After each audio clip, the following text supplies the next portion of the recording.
Wait a minute, wait a minute. Is the American press being exposed? It sounds like right now, America is being I exposed. heard Tucker Carlson left Fox News. Interesting news. With what it is connected, one can only guess about it, but clearly, This is why that Don Lemon and Tucker Carlson and all these other guys, Glenn Beck, even at one time, when these guys are being fired, it's because they're telling what's really going on in America. Tell me what you think. Do you think America's media, do you think will not forget that it's or being forgive the suppressed? United States for the fact that they denied Russian journalists visas to come to the United States in connection with your visit? What does this mean? Explain more. Today there was a speech by our representative in the Information Committee. You suspected I would not speak Russian, right? Вы удивились, что я заговорил по-русски? Maria already spoke in detail on this topic in the Information Committee today. We find it outrageous that this is happening. All the incantations about freedom of the press and access to information that were spoken by Western leaders, including the United States, of course.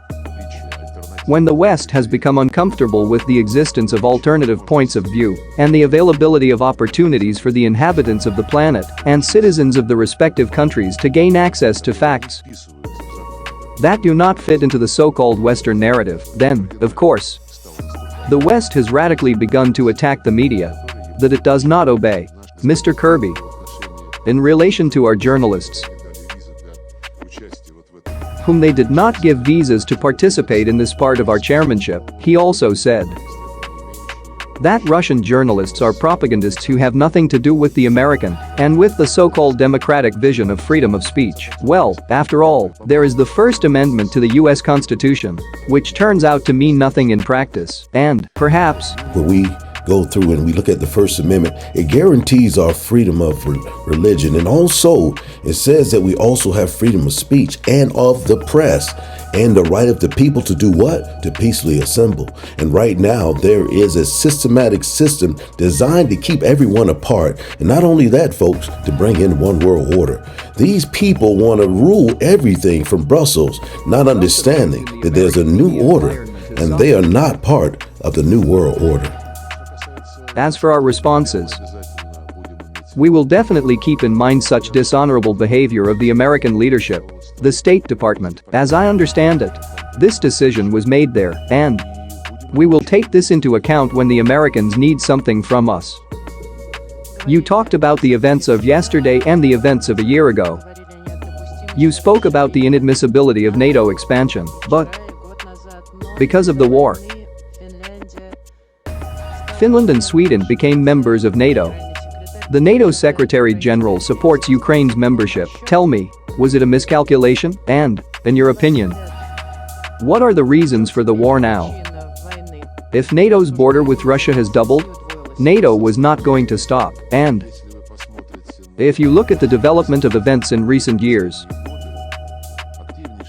the process of merging the European Union and NATO in military affairs was going on in the most active way. They recently signed a declaration under which the European Union essentially delegated to NATO the responsibility for ensuring the security of all its members and guaranteed the provision of the territory of the countries of the European Union, which are not members of NATO, for the needs of the North Atlantic Alliance. And Sweden and Finland were at the forefront of this interaction, increasingly participating in NATO military exercises and other events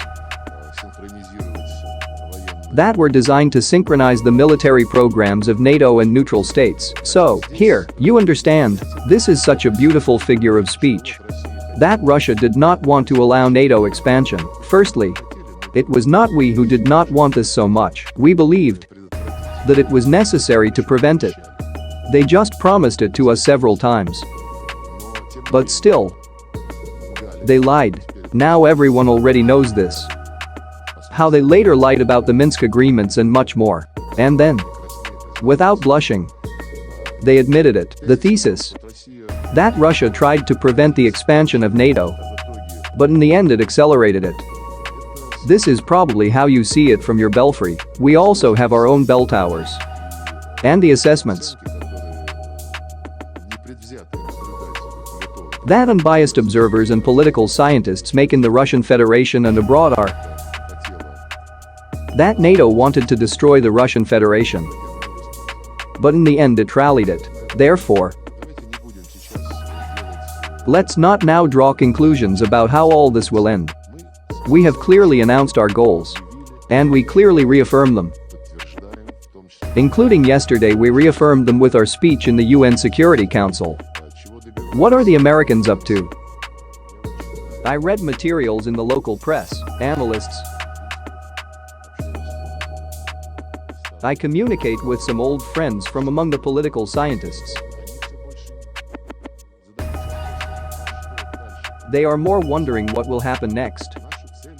We have made our goals very clear and honest. But what is the goal of the United States? NATO and the European Union pumping up Ukraine with weapons? Now there is this ridiculous theory, like, let the West now provide Ukraine with a successful counteroffensive, and then the West will ask Ukraine and Zelensky to start negotiations. Well, this is some kind of schizophrenic logic. We want no threats to our security to come from the territory of Ukraine. These threats have accumulated there for many years, especially after the February 2014 coup, and we also want people who consider themselves involved in the Russian language, in Russian culture, in the religion that they have always professed through the Ukrainian Orthodox Church, so that these people are not discriminated against, that they are not subjected to persecution, and that they are not subjected to the threat of extermination. Zelensky has such a figure. His advisor and assistant, Podolyak is his last name. He declared that they would take Crimea and that they would exterminate everything Russian in Crimea. Is this what the US supports? When Stoltenberg, Ursula von der Leyen, American leaders say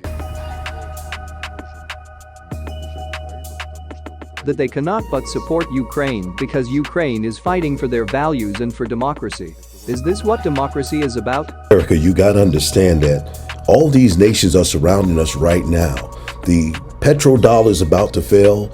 All the banks, there's 70 banks that have fallen and no one is talking about it. And right now, there's so much going on and people been distracted with Donald Trump, with some prostitute who gives a damn, and everybody's been distracted by all these things that don't mean anything, and they can't see that there's a media propaganda going on to keep you blind to what's really going on in the world. We gotta wake up, and we gotta wake up now. Everyone's attention to what is happening with the national minorities in Ukraine, especially with the Russian national minority. Laws have been adopted there banning education in languages other than Ukrainian, although they made an exception for the languages of the European Union.